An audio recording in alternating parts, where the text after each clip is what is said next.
Nesse vídeo irei falar um pouco sobre os conceitos usados da mecânica quântica no princípio de funcionamento do diodo de tunelamento e no microscópio de tunelamento quântico.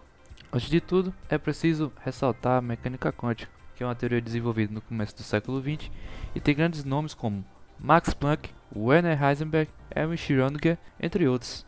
Desde que foi desenvolvida, ela tem sido a teoria fundamental por trás de revoluções tecnológicas, possibilitando a criação de transistores que fizeram computadores caberem na palma de nossas mãos, como também novas tecnologias médicas, como por exemplo a da ressonância magnética, não mudando somente a física, mas como também o mundo. Bom, primeiramente, antes de falar sobre o diodo de tunelamento, é preciso entender o que são os diodos. Bom, são componentes eletrônicos construídos por um material semicondutor que em sua maioria são compostos por silício ou germânio, e este componente basicamente possui como principal característica permitir a passagem de corrente elétrica em apenas um sentido. Os diodos podem ser divididos em diferentes tipos, como por exemplo o diodo PIN, diodo avalanche, fotodiodo e diodo de roda livre e o conhecido diodo túnel, que são tipos especiais de diodos. O diodo túnel em especial, ele possui um comportamento não muito comum, por conta do chamado tunelamento quântico, o que faz levar esse nome em especial. O que também permite a sua utilização em circuitos com frequências altíssimas. Mas afinal, o que é o diodo túnel e como ele funciona? O diodo túnel ele é muito parecido com os diodos convencionais, que são diodos de junção PN, que é produzida quando dois semicondutores do tipo P e do tipo N são ligados de forma que se mantém a continuidade do reticulado cristalino.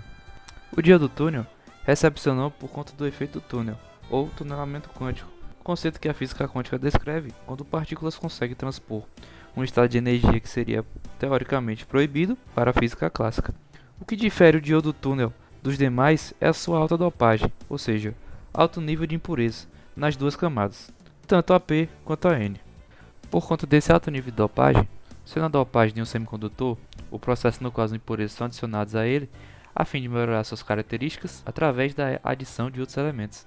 A região da camada de depleção, a qual se refere à região em torno de uma junção PN de um semicondutor, na qual existem poucos portadores de carga, se torna muito estreita quando comparada aos diodos usuais. Uma dopagem forte distorce o que seria uma curva característica de um diodo convencional, quando o mesmo está conduzido. Por conta do alto índice de impureza, o diodo túnel apresenta um efeito de resistência negativa. Este nome é por conta que tal efeito é contrário à lei de Ohm. Isso significa que um aumento da tensão direta produz a diminuição da corrente direta, uma vez que a lei de Ohm é a tensão, que é igual à resistência vezes a corrente. Se considerarmos uma resistência fixa, qualquer aumento na tensão necessariamente provoca um aumento na corrente, e vice-versa.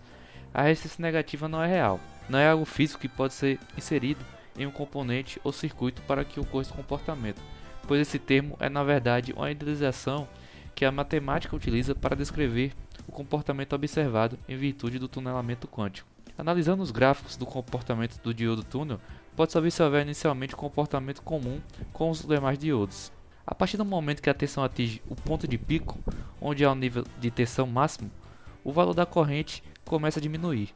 Logo, a lei de Ohm não está sendo respeitada. Temos o efeito da resistência negativa. Após esse trecho, a corrente volta a se elevar conforme a tensão também se eleva, funcionando novamente como um diodo qualquer. Nota-se, portanto, um comportamento cíclico. O trecho onde contém esse comportamento diferente é que ocorre o fenômeno do tunelamento quântico. O mesmo acontece de forma extremamente rápida, fazendo com que o diodo túnel opere em frequências altíssimas. Outro equipamento que utiliza o princípio da mecânica quântica é o microscópio de tunelamento. Inventado no início da década de 80, o microscópio de tunelamento não utiliza lente de vidro para visualização, caso dos microscópios mais comuns, mas sim uma ponta metálica muito fina, de espessura de um fio de cabelo. Essa ponta ela faz a varredura de uma superfície condutora ou semicondutora, por meio de uma corrente elétrica sem tocá-la, identificando assim os átomos existentes nela.